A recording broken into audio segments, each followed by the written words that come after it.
Hello, and welcome to the MMA Mic Drop Podcast. My name is Jade Bunky, and I'm joined by MMA Milo, who is not only quite skilled at breaking down fights, but is also one of the top junior surfers in the world. In today's episode, we are going to break down everything that's about to go down at UFC 308, Max Holloway versus Ilia Topuria. Milo, this card is absolutely stacked. It has a little bit of everything for just about everybody. You have probably the best fight the UFC can make in terms of the main event. It's a title fight. You have good fights up and down the card. You have undefeated prospects. You have serious implications in the rankings for a lot of different fights as well. You have a potential title eliminator in the featured bout. How would you grade this fight if you were to give it or this fight card if you were to give it a letter grade? An A plus. I think this is like the best like fight they could make, the Holloway versus Topuria. And I think it's actually, besides 300, I think it's the best card of the year so far. I would agree that it's probably the second best behind UFC 300, and I'd give it an A. I mean, it is absolutely stacked. I'll give you a reason why I'm not going to give it an A plus in a minute, but I mean, like you said, I think if you were to pick what's the best fight I can make in the UFC, it's Topuria versus Max Holloway, For no sure. doubt about that. And I think at I think UFC 305, we mentioned the three best fights the UFC could make at that time would probably be number three, DDP versus Adesanya. Number two, Jones versus Aspinall, and then number one, it's Topuria and Yeah, Holloway. So, for sure. that in itself might earn you an A plus for the fight card Yeah, quality. It's so good. And then you got Chimaev versus Whittaker. That could be a title eliminator, right? So for sure. that's really high stakes. You look at Magomed and Ankalaev. If he wins, he's probably getting the next shot at Alex Pereira. You got Dan Ige, which is another good fight. And then you got really good fights. I mean, from the moment this entire card starts on the prelims. And the only critique, and it's the smallest critique, it's not necessarily the UFC's fault. It's because that fight with Volkov versus Cyril Gane was postponed, because that was going to be on the Yeah, main card, which would be nuts, and it would have pushed Shara Bullet and Armen Petrosyan down to the prelims, because I don't think that's a main card type of fight for a pay-per-view. yeah. But it should be a fun fight nonetheless. So that's my only critique. So with that said, let's get right into it. I mean, we have the legendary Max Holloway taking on Ilia Topuria. And let me just bring up the odds once again. I had this open. Ilia is a minus 230. Max Holloway is a plus 190. It's incredible that Max Holloway, who's already a legend, who's coming off the best performance of his career, maybe not in terms of total strike volume, but in terms of, just wow, the awe factor, just, the probably the best moment in UFC history in terms of that knockout. And he's actually an underdog, and, he's still young. I believe he's, 32, 33 right now. And it's surprising to see him, not as the favorite. But Milo, tell me, what do you think's how this fight is gonna play out, and who do you pick to win it, and by what round and how? I mean, I want Max Holloway to win, but Ilia looks like really sharp, and I think he's gonna knock him out in probably the third round. Really? Do Yeah. you see it going back and forth, or do you see Topuria just? I mean, what do you see? How do you see it playing out? I bet you Toporia's gonna like measure him out how you do with like Volk. Like in the first round, he's kind of just like tapping and like figuring him out, and then he's gonna like figure him out and then knock him out. All right, all right. Now I have a bit of a different take on this fight. I mean, and that could happen, and this is why this fight is so fascinating. Is we just don't know what's going to happen, right? Is Topuria that good? Because we know how good Max Holloway is. We've seen him, put together, I believe it's 570 significant strikes against Calvin Kadar. He's fought the who's who, at lightweight as well as featherweight. It's pretty interesting, and I was just looking at the stats in terms of, who has the most significant strikes in a fight, and Max Holloway is 4 out of 6, which is crazy. He's Yeah. in 4 of the top 6, including having, that first one. If you are betting, one of the things to keep in mind too, if you're looking at FanDuel or you're looking at DraftKings, it's about point accumulation, right? So it's not about just picking the guy who wins; it's how they win. Max Holloway, as an underdog, is the guy that can accumulate a lot of points. If he wins, he'll probably, in terms of those betting apps, will probably lead the way in terms of scoring. So you might want to take that into consideration. It is good to have, somebody like this as an underdog. And in terms of how it's going to, I'm curious to see if Topuria is going to want to grapple, because I think Max is the better striker. I think he's the better boxer. I think Topuria will have an edge and power, but guess what? I think Gaethje hits harder than Topuria.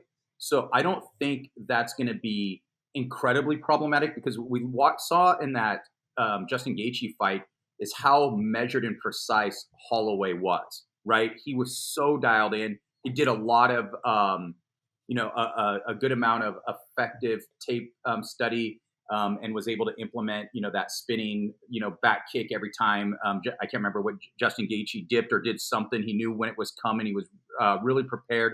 And you can really juxtapose it with what we saw against Adesanya, where Adesanya against DDP was looking really good. And yes, Max Holloway doesn't have that same kickboxing acumen, but Adesanya took some time off in moments. And I think that's what ended up, lapses in concentration. You didn't see that with Holloway. He was so dialed in every single second of that fight. I think you're going to see the same. I think he's going to, when I look at Topuria, and look, Topuria is legit. I think is he what, 14-0? Is he, let me just look that up. I believe he's 14-0. 15-0. What's that? 15-0. 15-0. And he's looked incredible, right? Yeah. But if you look at his 3 big wins that really accelerated him up the rankings and finally, to capture the belt, it was against Bryce Mitchell. Now, what he did on the ground was really impressive. So I think that showed a lot, but it's also, is Bryce Mitchell as good as we thought he was, right? Then the next fight was against Josh Emmett. Josh Emmett's good, but what is he, like 38, 39? And then Volk, I believe he's what, 35, 36? He's getting, no, I think he's 35, right? So he's getting older as well. Yeah. What Topuria doesn't have is a win over an elite level featherweight in his prime. He doesn't have a win over Diego Lopez. He doesn't have a win over Arnold Allen or, so how good is he? He's definitely an elite level talent. He's definitely right there. But is he this guy that can shut down Max Holloway? I mean, we're going to find out, but I don't think so. Give me Max Holloway by decision. That's a good pick. I can definitely see it going that way for sure. Yeah, and this is, again, what makes this fight so cool. Is like, we're going to learn a lot, right? We're going to learn a lot. And now talk about this for our main event. Robert Whittaker versus Khamzat Chimaev. Robert Whittaker coming in as an underdog at +1. 180. Khamzat Chimaev at -218. Robert Whittaker coming off, again, a first-round knockout. Former middleweight champion, looking as good as ever, and he's an underdog in this fight as well. Milo, tell me what you like about this fight, and how do you think it's going to go down? Yeah, I think this is another one of the best fights the UFC can make. Like, these guys, whoever wins this fight is going to be a title contender. So I think actually Robert Whittaker is going to knock him out. What? I think Khamzat's cardio is like not that good, and I think he's going to go later rounds, like 3, and knock him out. How do you think that first round is going to go?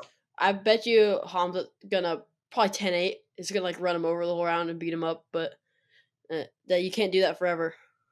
So you think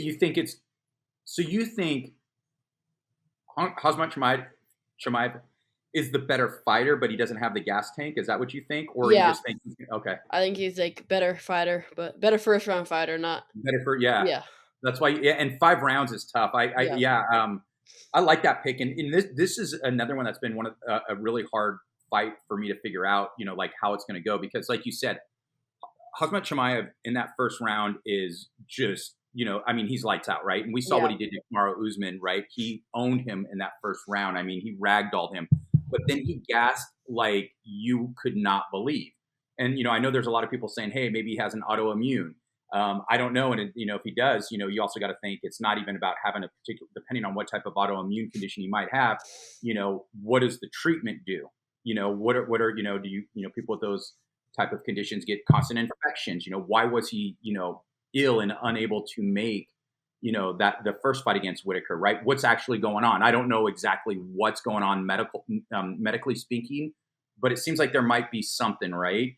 And then you have to ask, okay, well, he missed weight by, what was it, like 9 pounds or something crazy against when he was supposed to fight Nate Diaz. So you start, it's these intangibles that make me question what we're going to get out of Khamzat Chimaev. We know he's an elite level athlete. We know he has incredible power. He has great grappling. And I'm with you. If he's on his A game, if he's coming in healthy, he's going to be a problem for Robert Whittaker in that first round. But what if, and the reason why I wanted to bring up the potential medical conditions, what if he did have, like a certain type of an infection, in training camp and came in with not the best cardio and so forth? Is that the reason why he gassed? And just because he gassed then, does that mean he's going to gas now? And that's what I really don't know. But, all we can do is look at this empirically, right? I mean, I'm with you. I think Robert Whittaker is going to weather the storm. Now, Khamzat could get him out in the first round, but I don't know if he will. But remember, Robert Whittaker is going to be dangerous in the first round as well. Yeah. So it's a fascinating fight. I'm with you. I'm taking Robert Whittaker by 4th round TKO, but I would not be surprised to see Khamzat Chimaev get him out there in the first round. Yeah, I agree. All right, next up we have Lerone Murphy versus Dan Ige. Murphy minus 198, Dan Ige plus 164. Another one of those interesting fights where you if you're betting on this fight card, there's a lot of interesting fighters that are underdogs that usually are not underdogs. Lerone Murphy has looked really good. He's an undefeated fighter. I think this is a really good step up in competition. We're going to see exactly where he is, because Dan Ige is that quintessential gatekeeper of the top 10. We know he's not top 5. When he gets a top 5 opponent, he loses. But anybody else he beats, and he reminds people, who Dan Ige is. And, look, he gave Diego Lopez a pretty tough fight. And Diego Lopez, he's the backup for this championship bout. And he can beat, I think he's capable of beating either Topuria or Max Holloway on the right night, right? Yeah. And, so Dan Ige is legit. He has that good right hand, really good power. Honestly, this is another one where I don't know, but I'm going to go with Murphy by decision. What do you think? I think I'm going to go Dan Ige by decision. Just because of that Diego Lopez fight, how he looks so good. So, I don't know. I think I'm going to go 2 hours notice. Yeah. Yeah, that was pretty insane. That was absolutely insane. So, and is it by you said Ige by decision? Yeah, Ige by decision. Okay.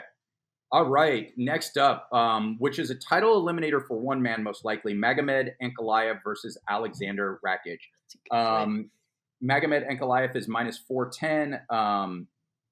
Rakic is plus 320. That's a pretty big spread there. I'm a little surprised about that. Tell me about this fight. How do you see it going down? I think Magomed is probably going to just wrestle him and probably submit him. But Rakic looked really good in his last fight, even though he lost. I think it was against Yuri. Yeah, he did look good. He looked good. So I don't know if you're betting, you could definitely make money off this fight, because there's actually a good chance that Rakic could knock him out or catch him. Yeah, this is this is an excellent fight, and I think Rakic hasn't done enough to earn the title shot, but we know Magomed Ankalaev has done enough to win to earn the title shot, and he should absolutely get a shot if he wins here. If you look at both fighters, when you look at Magomed Ankalaev, he's got some really good kicks. He's got a solid wrestling game. I believe his only loss is a last minute loss to Jamal Hill. I'm sorry, not Jamal Hill. It was Paul Craig. Paul Craig. Yeah. Paul Craig. Yeah. Sorry. Last minute submission from Paul Craig. And Rakic, really good leg kicks, has some good all around game as well. I think this fight's going to be a point fight. This is a great matchup, but I do not expect it to be, I don't expect it to be a an exciting fight. I think they're gonna stay around the corner. What's that? No, I was agreeing with you. Yeah, I don't think I stay around the corner. Excuse me, stay outside. More of an outside tit for tat. Point fight match. But I think Magomed Ankalaev will get the best of him and give me Ankalaev by decision. And next up for a title shot against Alex Ferreira.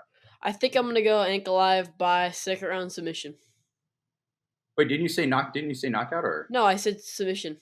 Oh, submission. Okay, Yeah. okay, cool. Oh, wow. So you think you're going for the big upset here? Yeah. It could happen. I mean, this is a good fight. This is a good fight. All right. Speaking of interesting fights, this is a fight that I said should not be on a pay-per-view, but that doesn't mean it's an uninteresting fight. It's a fascinating fight. Shara Bullet versus Armen Petrosyan. Let's see. Shara is -185. Armen is +154. Milo, you want me to go first, or do you want to go first? I think you should go first in this one. Okay, so Shara, I was a little underwhelmed by what I saw in his last fight. He had somebody that he should have got out of there much earlier.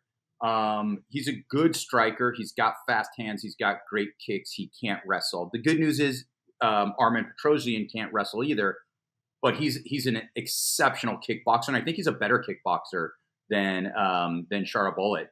And I think this is a really good fight. I think Petrosyan, if he just picks up his volume a little bit, I think he definitely beats Shara Bullet. I mean, anything can happen, when you get two good strikers in there. But I think this is going to be a fun, measured. I don't think it's going to be as slow as the Magomed Ankalaev and Rakic fight, but I do expect it to go back and forth, to be pretty solid, pretty fun. And I'm going for the upset here. I think Armen Petrosyan is going to squeak out a decision. I think I was gonna go with Shara. I don't really know too much about the other guy. I've seen him fight once, but I don't know. Shara didn't look that good, but he does like crazy stuff. He does. I think he's gonna beat him by decision. Yeah, and he has. I mean, he's still undefeated. Yeah. Which is good. So yeah, we'll see. This is a step up in competition. A slight step up in competition. So this is good. I mean, I think Petrosyan has some good wins under his belt. Let me just bring a couple I'm thinking about here. Oh, sorry, it didn't show. I know he lost to Rodolfo Rivera, but yeah, Rodolfo's the best submission artist in the game. I mean, at least at middleweight, in terms of, he definitely has the best Brazilian jiu-jitsu pedigree in the UFC. Does he have a win over Gregory Rodriguez? Can you see? Check. Let's see. I'm trying to remember fight history about whom I'm thinking. Oh yeah, he does. He does. I mean, that's a really good win. Yeah. So Petrosyan shows he can hang against some really good competition and do well. Shara Bullet hasn't shown that at all. And so that's where I think the difference maker is. All right. Geoff Neal versus RDA. Milo, who do you got? I think Geoff Neal is actually kind of underrated. I think he's going to destroy him in the first round. Really? First round TKO or knockout? Yeah, I think TKO. Yeah, what's interesting? Geoff Neal's good. I mean, he's the only person to give Shavkat any type of trouble at all, right? And he's lost a razor close decision to Ian Gary. I was sitting right there for that fight. I was there, and it was, Gary was a little bit better, but Geoff Neal looked, had his moments and looked pretty good. Yeah. I think he's just, maybe slowing down a little bit, and just facing elite level competition. Whereas RDA he's still pretty good, but he's slowed down a lot. What is he, like 39 now? Yeah. He's and at some point he's going to completely fall off. Whereas Geoff Neal, he's 34, so that's why you're starting to see him slow a bit. RDA did look good in his last fight. I think it was Mateusz Gamrot. Who was it again? Oh wait, was it Gamrot? That's right. Yeah. He lost, but I think he won the first round. He hurt him. He did look good in that. And that's what's crazy, because I thought that was I thought that was going to be Gamrot all the way, and very convincingly and easily. But RDA has shown that he still has something left. Yeah. So I do expect Geoff Neal to beat him. He is the better boxer. I think he will be able to keep this fight standing most of the time. I think RDA will, try to clinch and push him up against the fence, try to get him down. I think he might have a little bit of a problem doing so.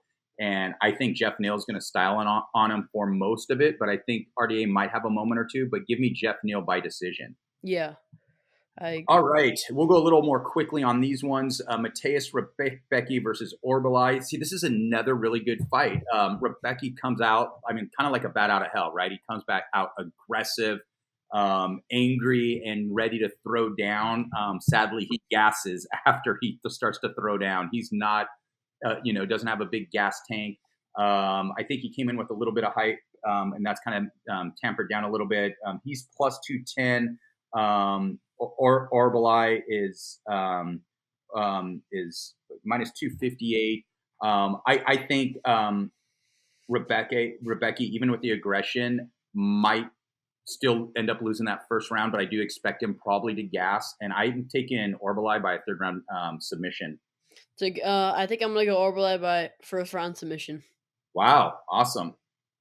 All right, next up, Said Nurmagomedov versus Daniel Santos. This is, again, another great fight to have so early on the prelims. Nurmagomedov is legit. This guy has an incredible kicking game. He's exciting. He's fun to watch. He lost a close fight to Jonathan Martinez. Most people thought he won that fight, and Jonathan Martinez is good. Nurmagomedov is a solid fighter. This should be spectacular. Daniel Santos, he's a solid fighter too. He's, trains with Charles Oliveira, down there in Brazil. He's a solid fighter, but I think Nurmagomedov is, I think on a different level, and I think it's going to be a fun fight. I don't think Nurmagomedov is going to get him out of there, but I think he's going to style on him for most. I think Santos can have a moment here or there, but I think Nurmagomedov is going to style on him. Give me Nurmagomedov by decision. I agree. I think I'm gonna go Nurmagomedov by dominant decision. Dominant decision, awesome. Yeah, he's so fun to watch with his different types of kicks and everything. Mm-hmm. Pretty wild.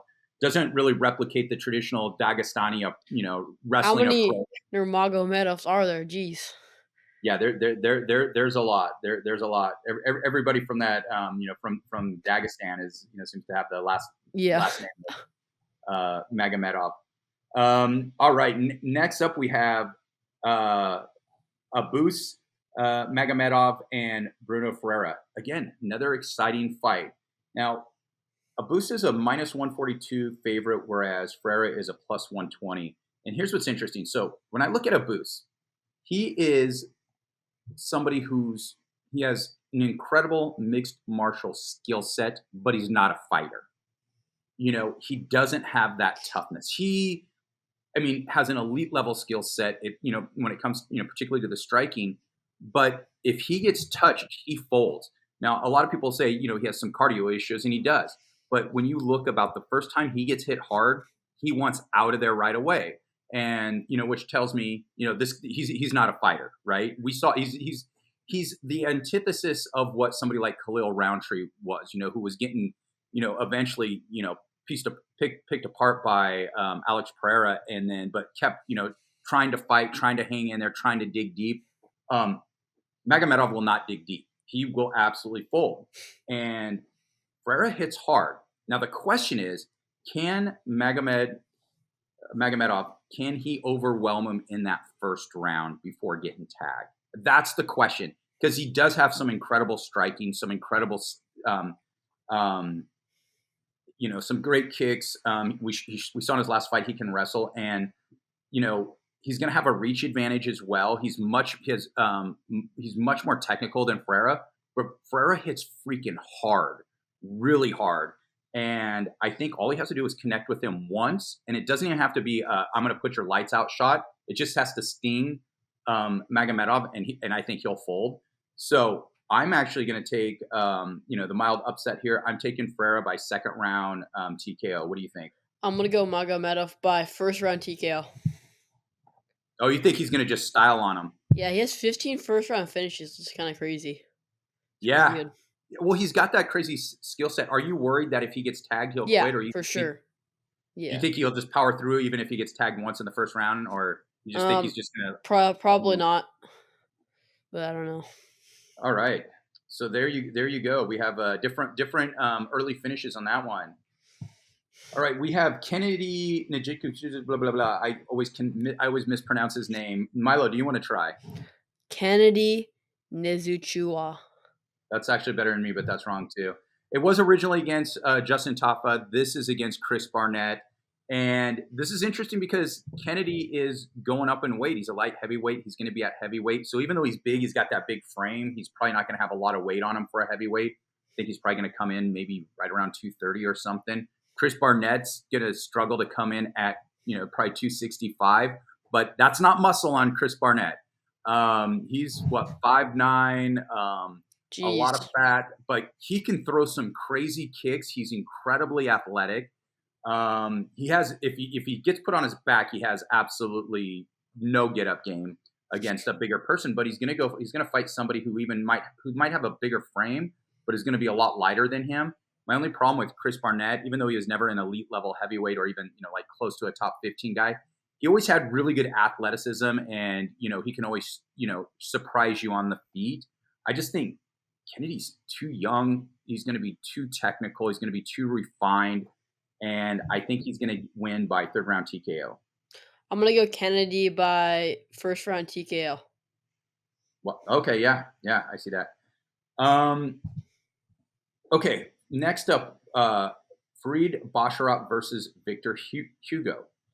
Farid is a minus 470, whereas Hugo is a plus 360. And I think this betting line is way off. I think Hugo is actually pretty good. And now Basharat, see, this is one of the things that makes this fight card so absolutely incredible. Basharat is all the way down on the on the early prelims, and he's an undefeated fighter. Nice. Undefeated fighter. Excuse me. And I'm trying to bring up something else, another site. Give me 1 second on here. I want to just check something about his actual record. But he's looked good. I mean, he's looked good. He has a brother who's also in the UFC. And let me see. Let me just bring this up. All right, here we go. Yeah, so he's 12-0, which is pretty incredible. He's looked good. He has beat some decent fighters. But what I wanted to look up was on Victor Hugo because I just wanted to make sure I was correct. Okay, that's right. Yeah. He hasn't lost a fight in 9 years, which is insane. And a couple of his losses were very early on in his career. He's a bantamweight with 17 finishes. I think this is a dangerous fight. 95% of the people are going to pick Basharat, and that's probably the smart pick, but I don't always do the smartest things. I'm picking Hugo by a huge upset right here with a third round knockout. Milo, what do you think? I'm going to go Basharat by submission. What round? Third. All right. We will see who does better on this one. Next up, and again, this is why this card is so absolutely amazing. Rinat Fakhretdinov versus Carlos Miranda. And I'm actually really disappointed that Ruzaboyev, had to pull out because that was an incredible fight. Ruzaboyev is so dangerous, and this might have been the fight of the night in terms of just action. And so I'm really, disappointed on that, but I'm taking Rinat by second round TKO. What do you think? I agree. I think I'm going to Rinat by second round TKO. Awesome. And then we have Ismail Nuradiev versus Brunno Silva. Brunno Silva came into the UFC. He's looked good. I mean, he's, early on, he hasn't looked good recently, but he looked good right away. Even in his loss to Alex Pereira, took him to a decision, which nobody does outside of him and Jan Blachowicz. Nuradiev has been out of the UFC for a while. I think he was 1-3, and let me just look. He was 1-3, and he's coming off of he's lost 2 out of his last 3. So this, I don't know. It's and that's on the regional scene against lower competition. I'm a little torn on that. I'm in an upset mood. I'm going to go with Nazardiev by decision simply because the output for Brunno Silva has dropped so much. He's not the same person when he first came in here, but Bruno Silva has crazy power and he could put you out with touching you once. But I'm going to take, this is a real stretch here, but Nuradiev by decision. I think did I say decision? Okay. Ace decision, yeah. I'm going to go Bruno Silva by decision. Oh, okay. Yeah, and this is, yeah. Both guys have knockout power. Both guys have knockout power, but yeah, I'm not too sure about this one. And then opening the card, Ibo Asalan versus Rafael Cerquera. I might be mispronouncing his name, his last name, so I'm just gonna call him Rafael. Like the painter, but fights much better. He is 11-0. This guy has some serious power. He was at heavyweight. He dropped down. He can put you out. Ibo is 13-1, and I believe his loss was against Trocoli. Let me just click on this just to check. I think that was his loss, and I think he got it back. Oh, okay, Anton Turkov. Okay, that's not as bad as Trocoli, because Trocoli, if he lost to Trocoli, I was going to say that doesn't. Yeah, so he got that back in the UFC in his debut, but he didn't look that great. I'm going with Rafael, first round knockout. I'm taking the newcomer. Both guys have a lot of power, but I'm going with Rafael. What do you think, Milo? I'm going to go Ibo by first round TKO. All right. Well, there you have it. Those are our picks, but stick around because we're going to start our Kicking It with Milo section. Now, as you know, Milo is one of the top up-and-coming junior surfers in the world. And Milo, you just had a big contest, drove all the way up to Ventura, or I think your dad drove all the way up to Ventura. Tell me how you did. I got first in my division, so like my age division, and in the open men's, I got second place. I was pretty stoked on it. Under 18, you got first, and then second open men's. That's awesome. And that's NSSA, right? Yeah, NSSA. So very, very elite level competition there. When's your next contest? I have one this week for the surf team I'm in, but the next real one is in 2 weeks. It's like the prime one. Is it your high school surf team? Yeah, high school surf team. Okay. Yeah. So that's this. You said this weekend. This week, yeah. Okay, and then when's the prime? The prime is the week after that, so in 2 weeks. Wow, where's that? Is that in Oceanside? Oh yeah. Wow. So this is the first one of the season, right? Yeah, first one.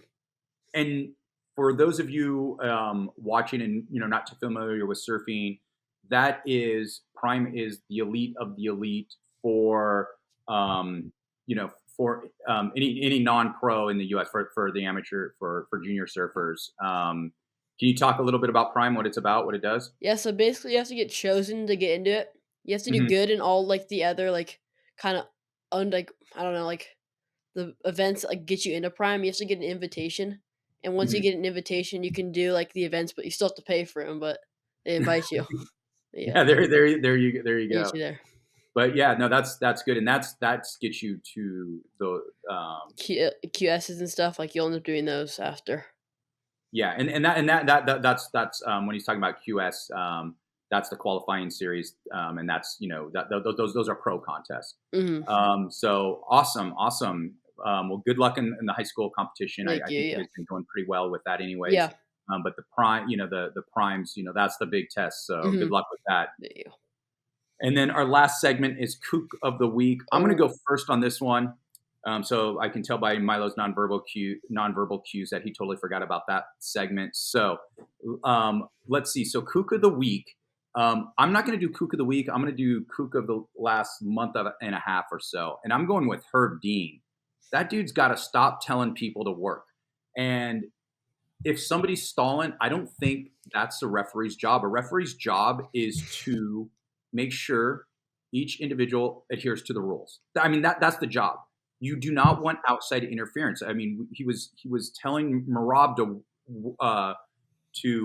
work when he was punching Sean O'Malley on the ground, and it doesn't matter if they're non-significant strikes or what you're doing there. You got to let the fighters decide this. You don't want to turn this into boxing where outside influences start affecting in the cage or in the ring outcomes. Yeah. Because when a ref tells you to do something differently, you're no longer a ref, you're a coach. And I think that's absolutely terrible. And I think maybe the UFC wants to generate more action, and I get that, but I don't think look, at the end of the day, there are going to be some boring fights, and that's too bad. But it's not as bad as having refs interfere with the fighting by telling fighters what to do, or they can tell you what not to do, right?